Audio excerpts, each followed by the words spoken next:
Hey, what's up you guys? It's Thomas here from Voyager Music. I wanted to make this video today about the Electron Digitakt. It's an amazing machine, and basically the point of this is to share all the stuff that I've learned about it in the year and a half that I've owned it. Christmas of 2022 is when I bought this machine. If you follow the Electron stuff and you know about it, you know that the Digitakt 2 is out. But this machine, the original one, is still an incredibly powerful piece of equipment. So basically I just wanted to make this video because when I was starting out on this machine, there were a lot of good tutorials, a lot of very in-depth ones, and I spent a ton of time doing research and learning about what it can do, its potential. And over the year and a half plus that I've owned it, I've just learned so many things and discovered so many things in there that weren't exactly explained clearly on other channels. So I wanted to just talk about that today because I think that this will save a lot of time for somebody who's just getting this machine. I also know a lot of people are buying them used right now online. That's awesome because I bought this at full price, and if it's $500 or whatever it is you're finding it on Reverb, that's an incredible deal. Hopefully this will be really helpful to you. Because it was a huge learning curve for me. I was coming from being a musician, being a player, being a songwriter, and so buying this piece of gear in addition to a Minilog XD, which I bought, and just learning about synthesis was a whole big thing. Learning about MIDI routing and what MIDI can do for you, and how to use this machine in a way that where it's sequencing MIDI and you're maybe using the internal inputs, using the internal effects. What those effects can do to like shape a song. All super powerful but very complicated, and for a brand new person or someone who hasn't used one of these before, I thought maybe I could break it down in a way that was a little more simple, a little more concise, and could be immediately helpful to someone just getting an instrument like this. So that's the purpose of this video, and let's get right into it. So we got these 8 mono tracks. Right now I don't know what I've got on here. Let's just take a look. Kick drum.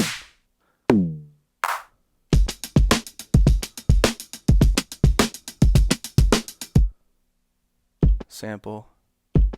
Another kind of a sample, it looks like. Another sample. Well, it's like a bass drum. I think that's the same sample. Yeah.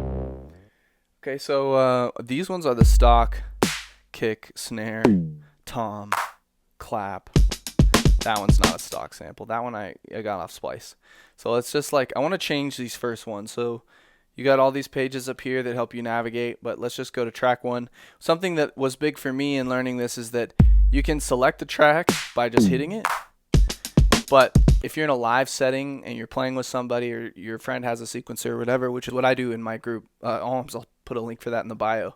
If you're hitting these tracks, that can be a big interruption, or it just can be kind of unpleasant in a live setting. So to select a track and get to it without having it trigger the sound, you hold the track button.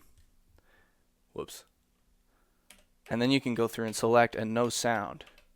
So that was one big thing where I was like, oh man, that's way more graceful in a live setting as opposed to like grabbing it, especially if you hit it out of time or something. It can be very interruptive. So hold the track button and then you can select the track and it won't trigger the sound. So I'm going to change this kick drum to something else, to a different one that isn't the stock, because these BD, SD, digit are the stock samples. So let's find another kick drum in here. Sorry for the way these samples are organized. This is one of my earlier projects, so they're kind of all over the place. Alright, that one's no good. I don't know about that either. Yeah, that one sounds good. Okay. Again, to select the track without having it trigger and being noisy in a live setting, you hold the track button. Let's change the snare sample. Maybe this one. Yeah, that'll be fine. Similar story.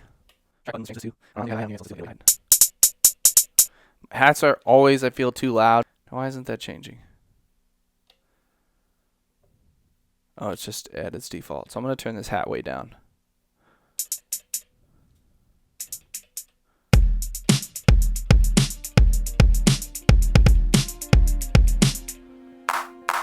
It's another stock sample. Let's change that. Again, if I want to select the sound without having it trigger the sound, like in a live setting, just hold track and then select the track. Let's put a side stick on there. I always like my sequences to be pretty long because that way it can be a little more interesting. You can make a little more variation within the 64 steps. Turn the metronome on, function, pattern button,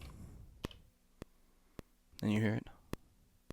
You can hold it to configure the click. It feels a little soft. Make it active or not active. We want it active.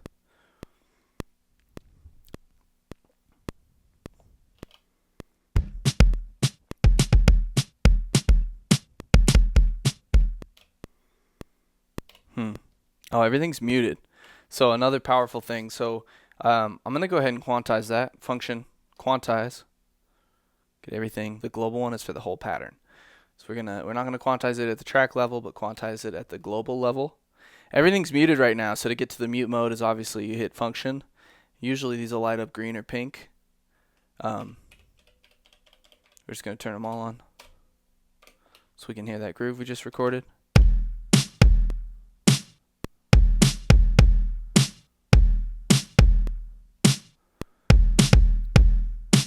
Okay, so I'm going to turn this metronome down. Actually going to just turn it off. Put some hi-hats in there.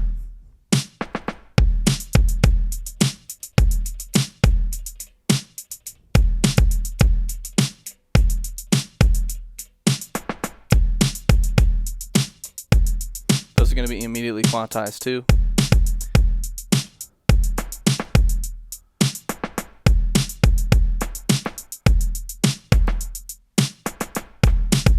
Might be a little too busy, but oh well, for the sake of the video. Okay, I always hit no. Just hit if you want to stop everything, just hit the stop button. If you want to stop everything, like make it so there's no sound, double tap on that. Okay, so let's put a little sample in here. I think at track 5 we have a sample, so to select it quietly again, we go track, hit the number 5. See what machine this is on by hitting Func+Src. It's on the Wort machine, so that's going to sync immediately. Just put some Trigs in and see what happens there. Super groovy. Filter. Okay, so that sample feels pretty swung. So I can apply some swing to the rest of these tracks.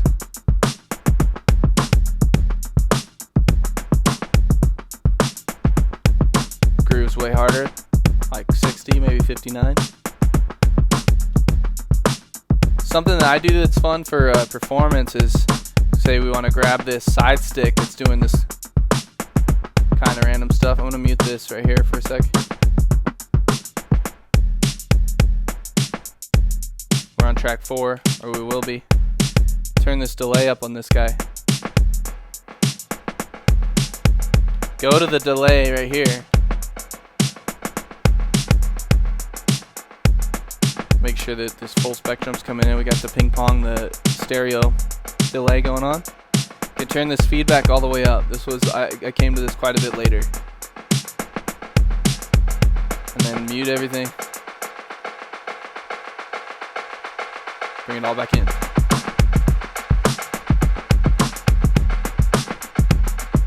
I think that's a super cool way to do like transitions and honestly just have some fun with the machine. Bring that drum sample back in. You'll hear the drum sample keeps going after I hit stop, and so does the delay. So if you want that all to quit, double tap the stop button. So that was one thing that I came to later, is this delay page and hitting that feedback. Be real careful with that though, because if you go too hard and something's feeding back, it can get just way too loud, way too quick. Like I'll give you an example.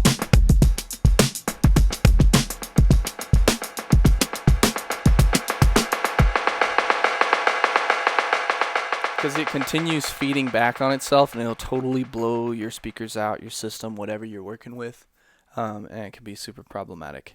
But it can be a super fun performance tool to just pull that feedback up, let it create some like trails.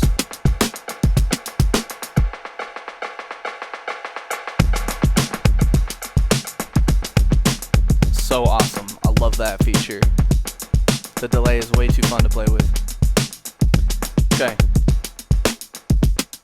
So this drum sample on track 5 is going for so long because I got this amplitude window all the way to this infinite point. So it doesn't decay until the cycle actually finishes. Even if I hit stop, it keeps going.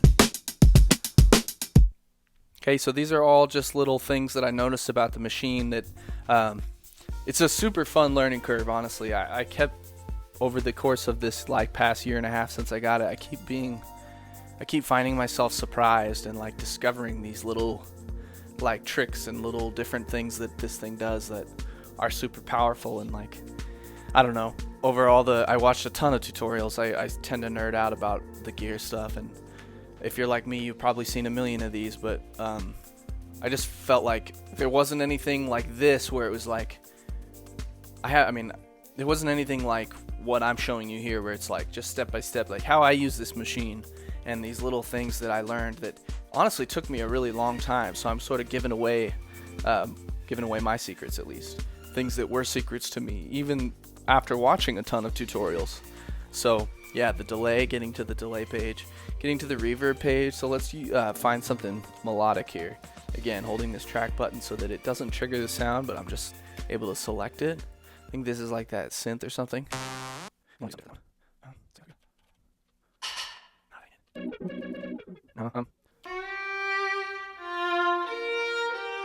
Okay, so let's play with this a little bit. I want to just like slice this up and like maybe make it.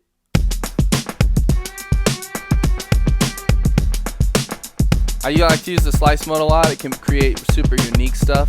The warp is cool too. I'm gonna function save this pattern, save to that temporary area. I'm gonna pull all the tracks down so there's a low pass filter on everything. But I'm gonna undo the track 7.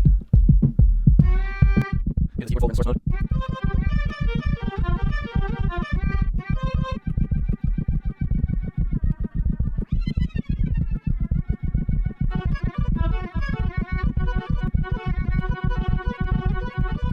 Oh, that's right. I got completely distracted. Let's slow it down here. I wanted to show you just like this infinite decay on the reverb. This can be cool too, as like a ambient effect. Pre-compression. Turn the decay all the way up. Just hit this sample. It's already being sent to the reverb. Complete send.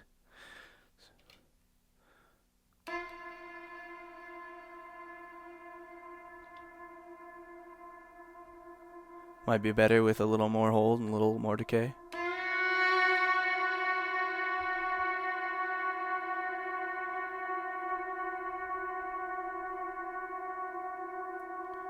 So that's super cool. It immediately goes away when you pull that decay time down. So what do we got right now?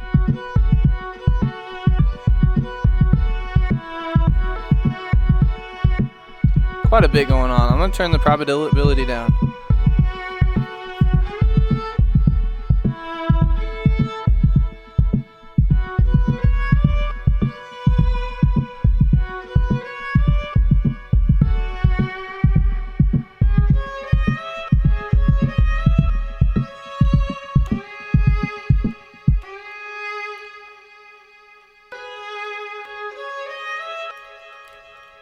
I just want to use this one. I'm just gonna clear the pages. So you can go to keep paging over. You can clear this by holding page and then hit the clear button. I want to paste this same trig that I've been using. I might want to, I still might want to pitch it down to fit the groove a little more. Okay, so, oh wait, hold up. There's still this page. I want to clear this because it was just that idea that I had was just too busy. Paste that same trig. Let's just.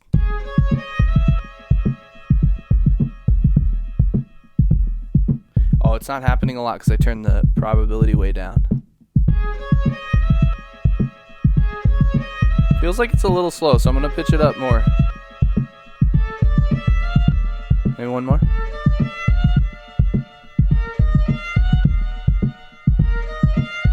That sounded pretty good.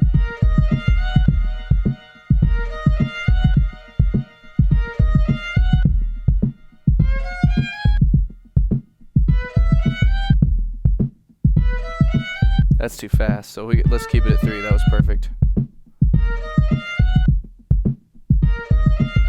Bring the drums back in just to remind ourselves.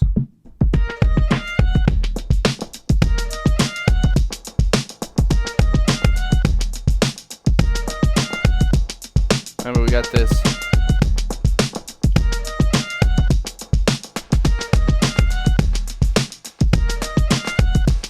Remember that delay trick?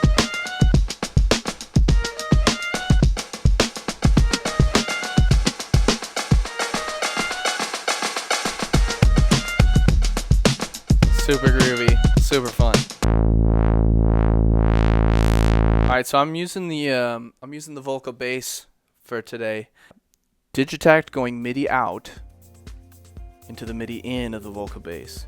I know the bass is MIDI channel 3, and that's a whole separate thing to set the MIDI channel, but that's the way I have it set up. You can figure that out on your own. But to use one of the MIDI tracks of the Digitakt, we're going to use 9 through 16 here, and I'm just going to use 11 because that's 1, 2, 3 in the chain. You see, you don't have to do tracks so much unless it's already rigged, and then in which case it will, if you hit this MIDI button, it will trigger a sound on this. And it's the same story. If live you want to just select that channel without it making sound, hold the track button. So I'm going 11. I'm going to go source, and then you get this MIDI source page. We're going to hold function and push down on the encoder here, channel. We're not going to worry about the rest of this stuff. This is like more complex MIDI stuff for a keyboard or something that can do more. This guy doesn't have presets. It's just basic mono synth. So we're just going to go channel, and then you can let go and scroll over to 3. So now this should, if everything's routed correctly, this should give us a tone. And it does indeed. I'm going to go back to this MIDI channel. I'm going to go function track to get to my keyboard mode. Seems like it's a B flat. So I'm going to go octave down here. I'm in the keyboard mode.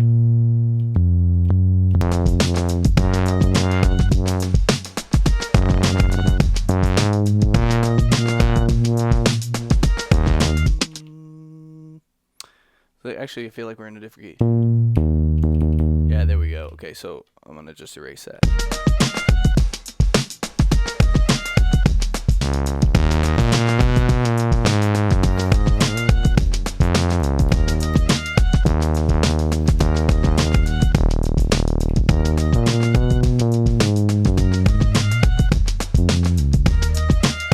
Okay, so a basic idea there. In case you're wondering about the Digitakt inputs, this is something that took me a little while to understand too. And that is to get to the point where you're using what they call the external mixer, which you can go to settings and go to global effects / mix and turn it on. I don't usually have all this stuff turned on. In fact, I'm going to turn those off right now. What this does, this global effects, is it applies whatever you're doing to the delay or the reverb or the compressor or the internal mixer or the external mixer to all the patterns in the project, to every one.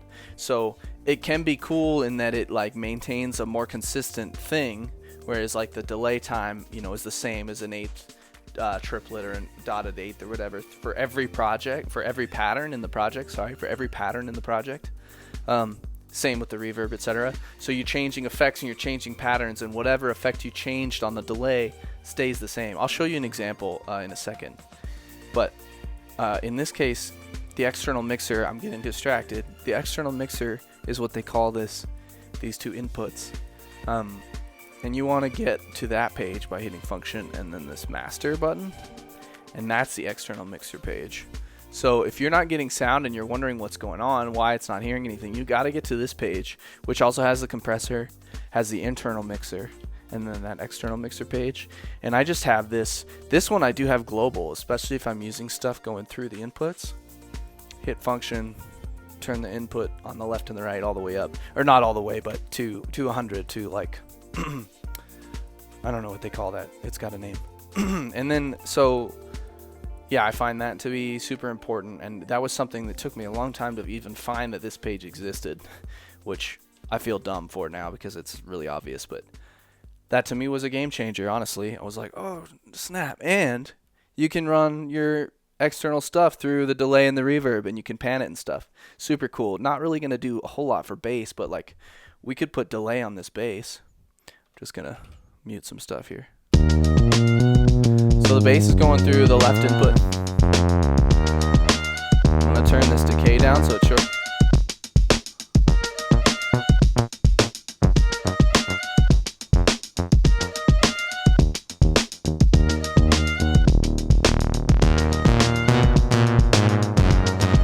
And then the same thing applies when you turn this feedback up. It's going to carry that up.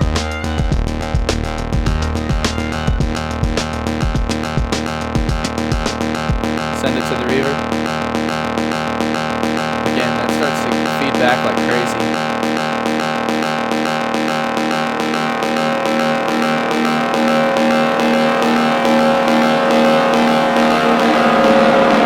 Change the delay time with that feedback way up. It makes it wild.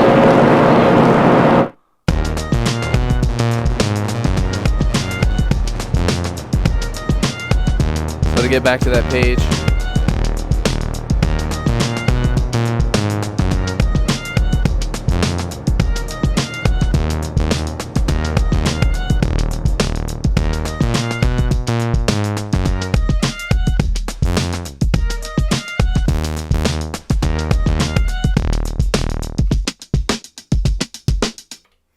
So that's pretty cool. I got a little crazy there for a second. Let's see. Delay, reverb's been hit. Let's talk about just sidechaining this. So I'm gonna get a different pattern going in a different tempo here. I'm gonna just use the same stuff though.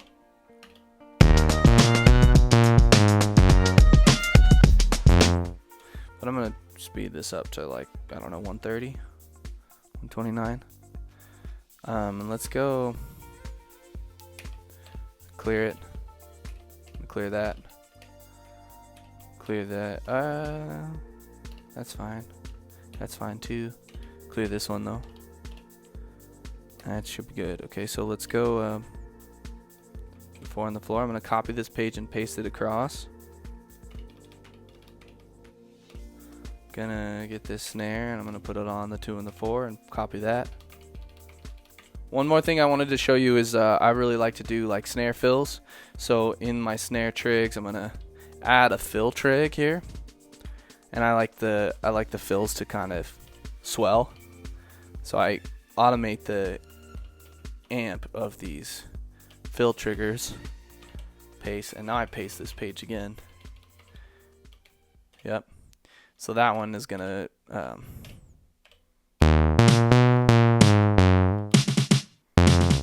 It allows for some like little snare variation.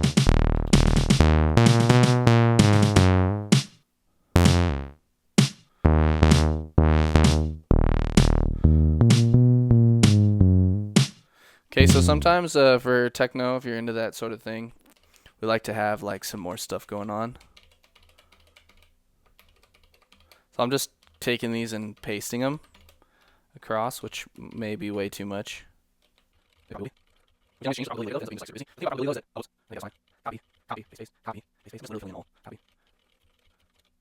Okay, so now the bass is going to sound like this.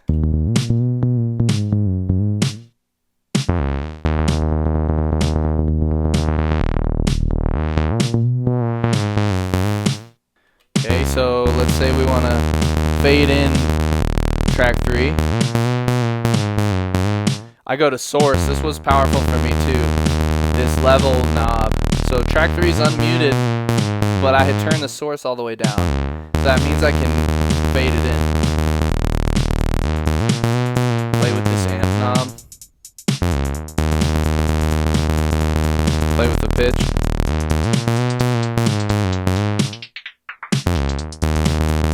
Bring the kick drum in right here maybe. Oh, I didn't do anything. What? What the hell? I swear I did this. There we go.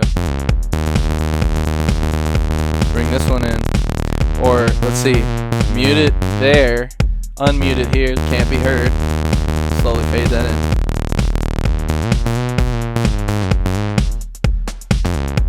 Do do that delay thing again that we discussed. It's going through the delay already.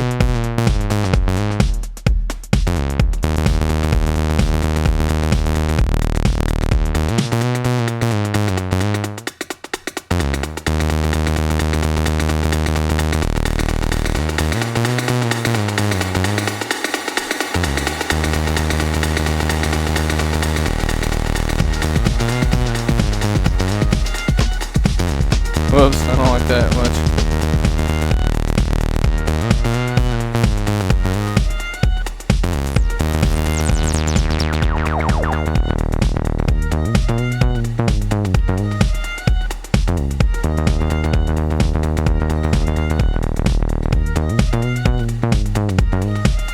Let's try to do something with this track 5 where it sounds good. That's cool, it kind of makes it like an upbeat hi-hat. Crank that a little bit.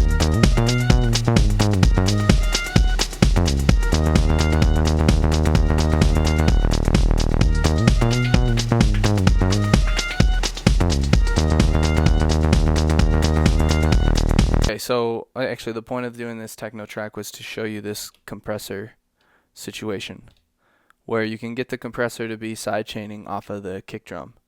So right now, oh my god, right now we had none of the dry mix coming through. Let's just hear it without being compressed. Way less loud because the makeup gain's way high. This is so newbie of me to have this in the video, but whatever. We'll figure all that out. Let's we're gonna hit this sidechain source page right here. We're gonna go to the kick drum, which is just, we know is track 1. We're gonna turn the compression up.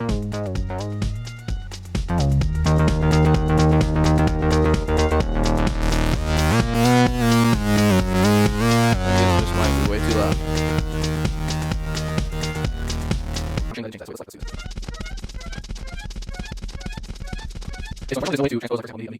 Just clear all this if we want it to be now in this new key, whatever this is. Boom.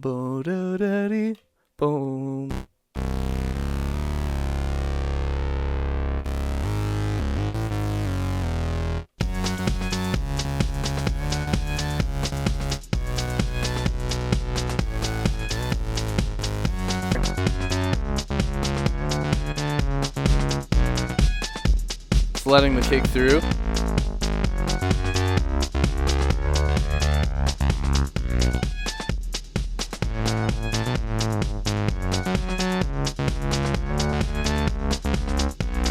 So you can feel it pulling away. It's a lot easier if you have held notes. Actually, here, let me just try holding some notes.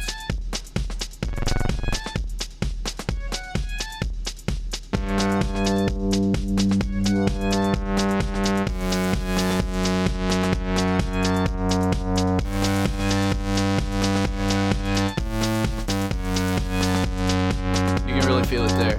We've copy and pasted. This is the same pattern as on pattern 5. And let's remember what we did here. We got the compressor in this global setting.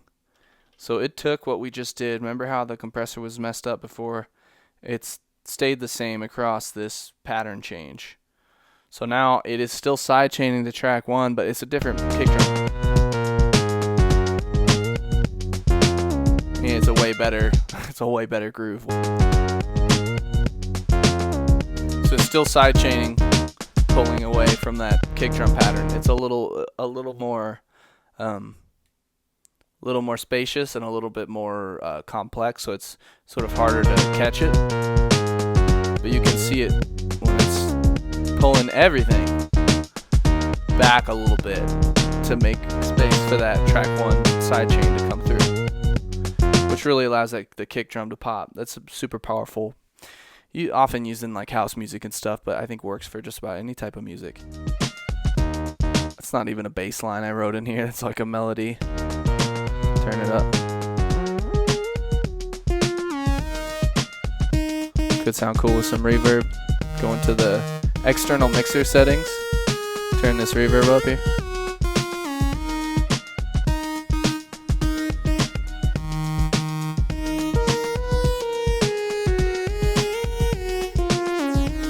I'm gonna save everything. This is super fun trick.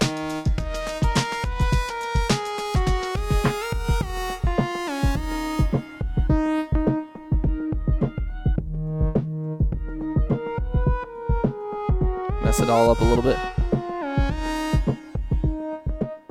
Send everything to the delay.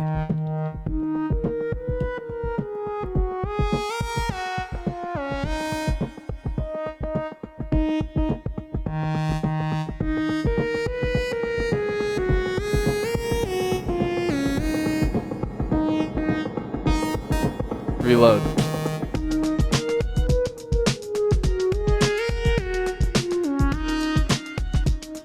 I like that. I like that as a melody. That's cool.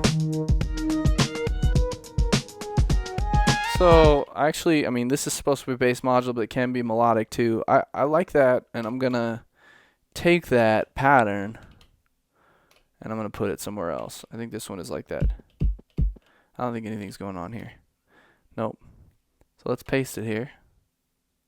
Did I do it? Oh God. Here we go. So I'm gonna make this into something melodic. Let's make it a one shot. I know I have some like melodic ideas in here. I have this comb, which is a single cycle waveform included with Digitakt. Got to make sure that those are forward looped, because otherwise it doesn't sound like anything. It's too short. Okay, and the amp's too low on that too, so now that alone should play this same melody because I copy and pasted it.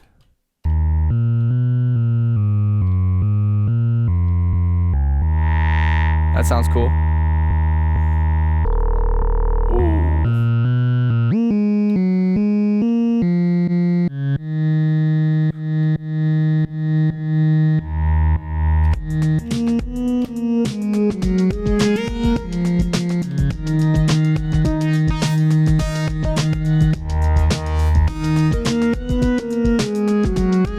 I like it being double, but I'm gonna make that here.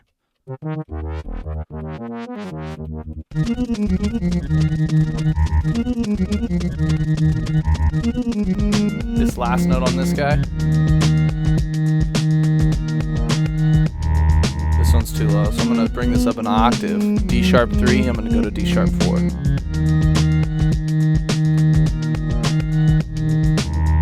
Actually, I'm gonna go the high one, D sharp 5. I'm gonna make this happen the second time. Make that the same, make this one happen the first time. Which one's it gonna be? I can't remember. So this one will come back. That's cool.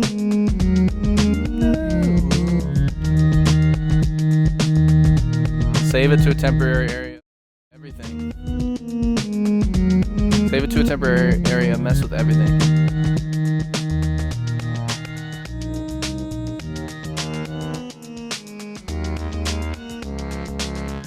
I was gonna mess this one up.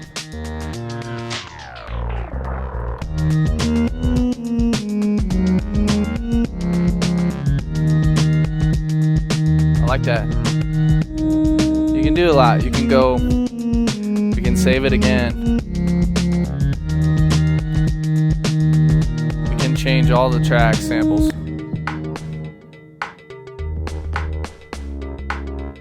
Keep the same bass line.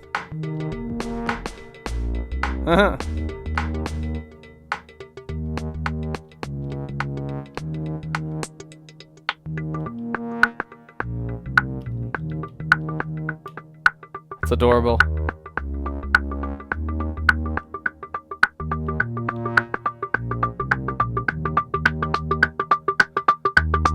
Uh-oh, that delay is getting carried away. It's getting loud.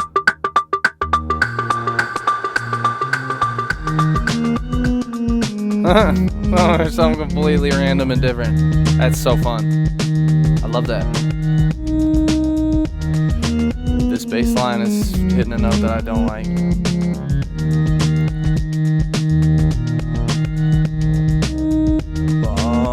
It is a major. I don't want that. I don't think. Yeah. Here we go.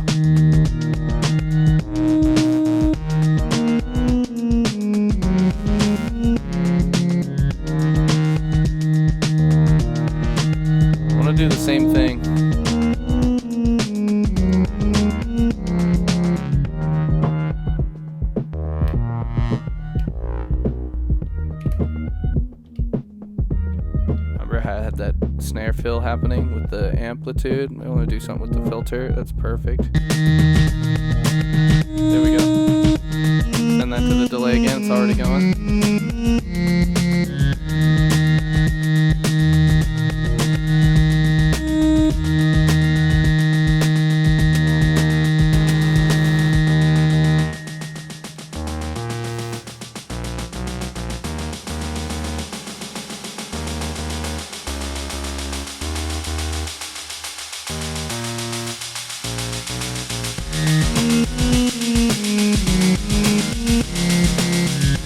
It also filters the delay, or it side chains the delay. You can hear that. It's way too loud. Too much low end.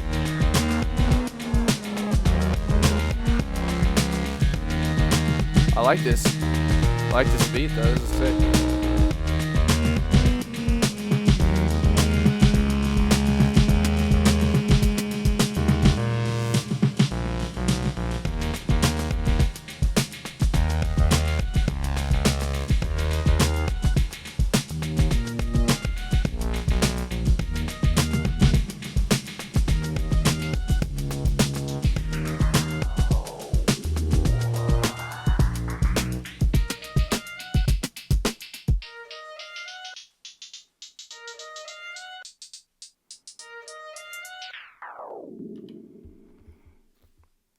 Super fun. There's one more thing I wanted to show you today, and that is this difference. I'm gonna copy. Wait, so I'm gonna.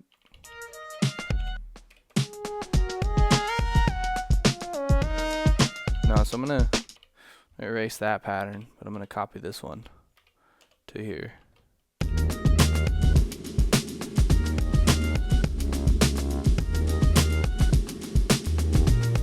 Because is this hi-hat that sounds so crazy.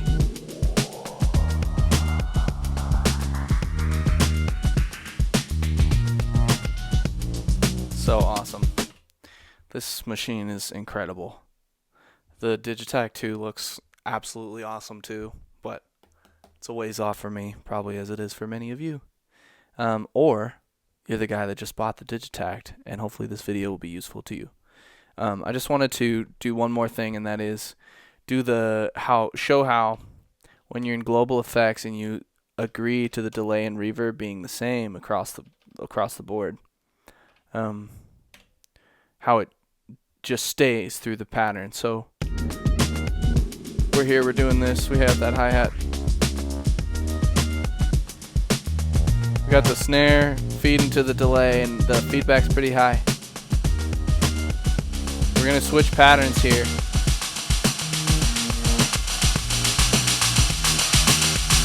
Notice how it stayed the same.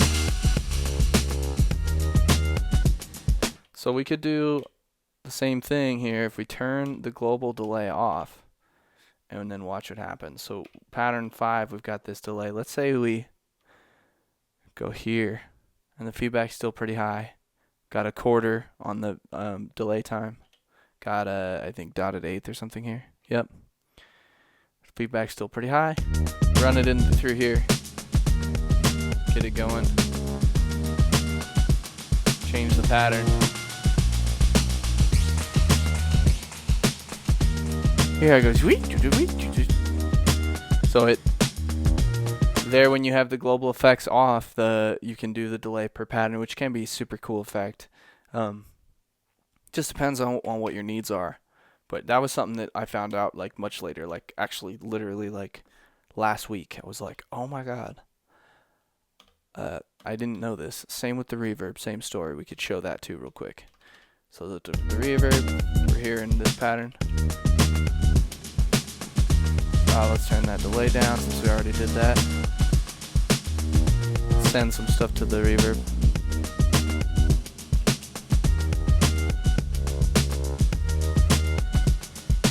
Make this the reverb pretty high here. This decay high. Trade patterns.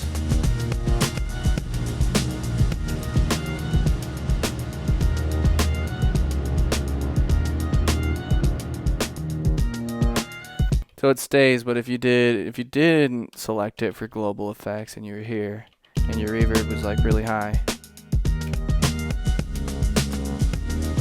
and you go and you change patterns, it's gonna adjust it. Super awesome, incredibly powerful. I know I didn't do everything here. There's so much to learn. There's so many tutorials, but I wanted to just talk briefly about this. We didn't even do sampling, audio routing. It's a whole other bit. You can find these basic things in, you can find all this basic stuff on other YouTube tutorials, but like for me, talking about using this delay as like a really cool like transition effect, or the reverb, or holding track to select stuff so it doesn't make sound in a live setting. The external mixer stuff, the MIDI, how the MIDI can be going through, or how you can be using external instruments and affect them with reverb, delay, and panning. It's either dual or it's stereo. That's pretty cool, actually. I might be using that. And then, I don't know, just some of those other tricks that we talked about. There's a lot more. But I thought maybe this could be helpful to somebody. The LFOs we didn't hardly discuss at all. We could do something with this real quick, actually. Something I've really enjoyed is this this LFO situation. So let's go to this one again.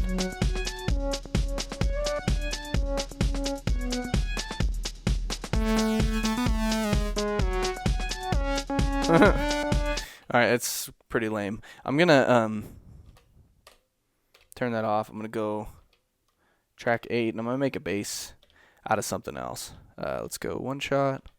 Find like some cool signature. Again, it's a single cycle waveform. It's okay. I don't need all that though. Okay, so that's so awesome. Oh, actually, I don't know that. Wait. That's a little crazy. Maybe do well. Like that. Not enough. Okay, so let's see. That's fine. Hello. Yeah. Okay, fine. Let's see the complicated thing. This is a little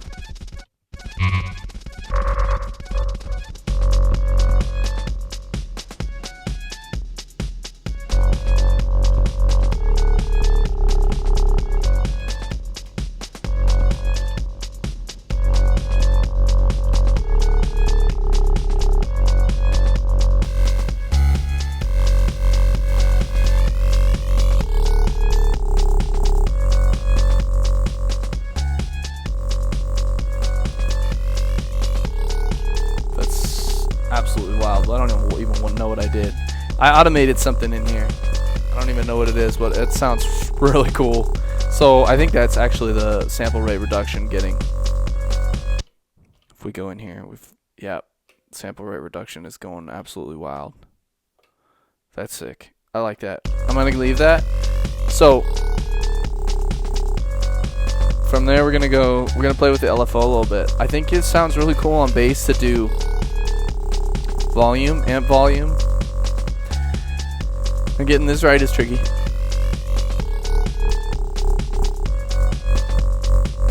Kind of doing like a triplet thing.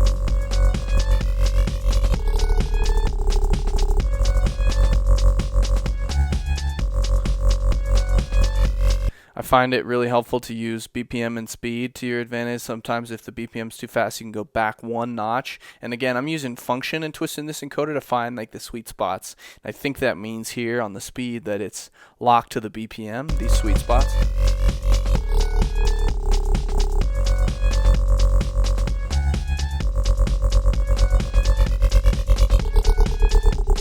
So that can be a really cool one. Subtle is nice. Not at all. Give it this like pumping character. Let's put another one on the filter. This is something that I've been like, oh, that's so cool. That gives like these ordinary sounds a lot more like interesting character. So if we go, oh, I might be hitting it a little too hard here. Hopefully I'm not too loud. If I go filter, frequency,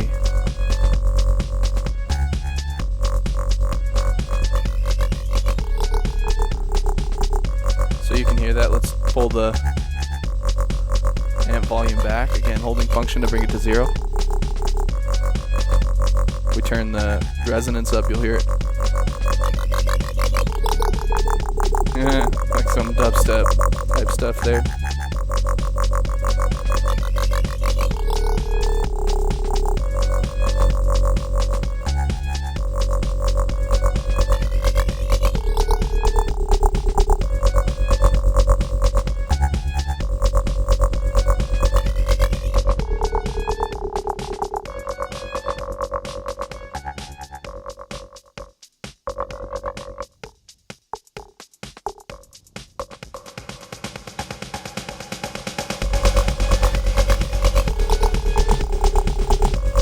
So much fun.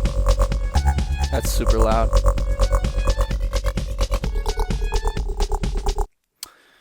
I think we covered pretty much everything. There's nothing else I can really think of that I missed. So hopefully, if you're watching this video gave you something to pay some attention to and you enjoyed it. And thank you all for watching. Hope you learned something. Hope you got something out of it. Have a great rest of your day. Peace out, y'all.